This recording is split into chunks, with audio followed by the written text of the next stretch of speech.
Jesus' first miracle was not a gift. It was a prophecy. You think he was saving a wedding party from embarrassment. But what if, in that moment, he was signing his own death warrant? The secret is not in the wine, it is hidden in the water. Stick with us until the end, and you will see this famous story in a completely new and much darker light. Let's return to the scene at the wedding in Cana, a story beautifully detailed in the Gospel of John. The hosts run out of wine, a moment of profound social shame in that culture. Jesus' mother, Mary, approaches him for help. The crucial detail, the one that holds the key to the entire mystery, is found in John chapter 2, verse 6. There were 6 large stone water jars, and the text is meticulously specific about their purpose. They were there for the Jewish rites of purification. This is the first critical clue that unlocks the deeper meaning. This was not ordinary drinking water. This was sacred water, set aside for the ritual cleansing from sin and impurity under the Old Covenant law. In Jewish society at the time, maintaining ritual purity was a central part of daily life. It was a constant, external reminder of the need to be right with God. The water represented an entire religious system built on external laws and rituals. But the symbolism goes even deeper. Why were there 6 jars? In biblical numerology, the number 7 represents divine perfection, completion, and rest. The number 6, therefore, represents man, imperfection, and incompleteness. It is the number of work that is not yet finished. So, we have 6 jars of water, representing an imperfect, human-centered system of purification. It was a system that could only cleanse the outside, the skin, but could never truly cleanse the heart or the soul. It was a temporary solution that had to be repeated over and over again. Jesus' choice to use these specific jars was not a matter of convenience. It was a deliberate, powerful, symbolic act. He was taking the very symbol of the old, incomplete religious law, a system that was fundamentally flawed, and he was about to use it as the vessel for something entirely new.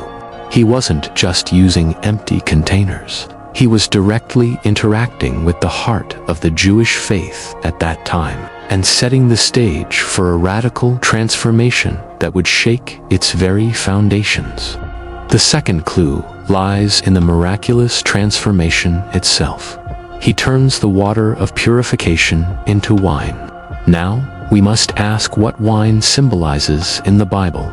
While it can represent joy and celebration, it also carries a much darker, more profound meaning in the Old Testament prophets. Wine is often used as a symbol of God's judgment and wrath, the wine of God's fury. But most importantly, we must think forward in Jesus' own story.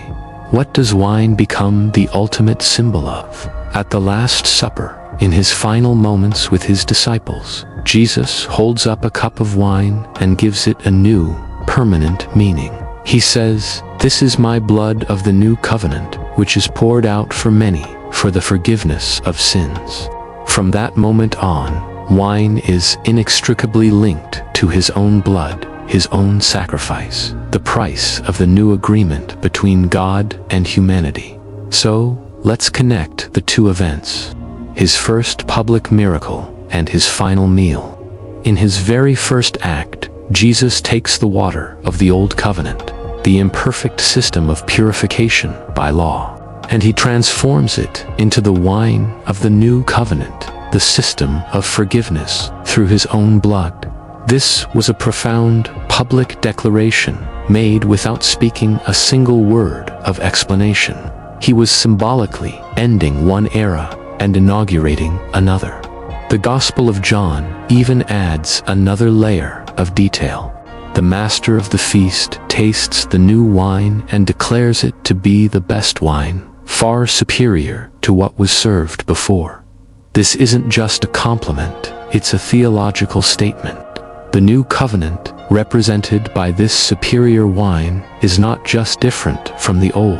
It is infinitely better. It is a complete, perfect solution to the problem that the old system could only temporarily address. The miracle wasn't about saving a party. It was a living parable, a prophecy of his own inescapable and superior sacrifice. This is where the truly terrifying reason for this miracle emerges, the part that transforms it from a happy story into a somber prophecy. If this act was a public declaration of his role as the ultimate sacrifice, it means that from the very beginning of his ministry, Jesus was fully and consciously aware of his violent end. This wasn't a kind gesture that surprised everyone. It was a calculated, deliberate first step on the path to the cross. It was a warning, not just a gentle hint, but a direct, symbolic challenge to the religious authorities of the time. In their own symbolic language, he was telling them that their entire system of purification was now obsolete and that he was the replacement. This act made him a threat from day one. The terrifying truth is the immense psychological weight of that knowledge. Imagine beginning your life's most important work with an act that also serves as the announcement of your own brutal execution. Every teaching, every healing, every moment of compassion that followed was performed under the shadow of this first self-proclaimed prophecy. He wasn't just saving a wedding from social shame. He was starting the 3-year countdown to his own crucifixion. The miracle becomes terrifying because it reveals the immense, lonely burden he must have carried. It reframes his entire ministry not as a series of spontaneous events, but as a conscious, willing, and methodical walk toward his own death.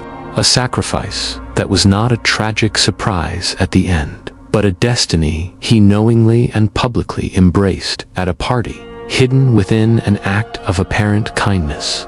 The joy of the celebration was masking the terrible certainty of the price he knew he had to pay. The miracle at Cana was never about the wine, it was about the blood it represented. It was the first chapter in the story of his sacrifice, a dark warning hidden in plain sight. The most terrifying part is not the magic of the transformation, but the certainty of the price he knew from that very first moment he had to pay. Does this change how you see his first miracle? Leave your thoughts in the comments below. If this video revealed a deeper truth, support our research by hitting that like button. And be sure to subscribe to the Forbidden Scrolls for more hidden stories.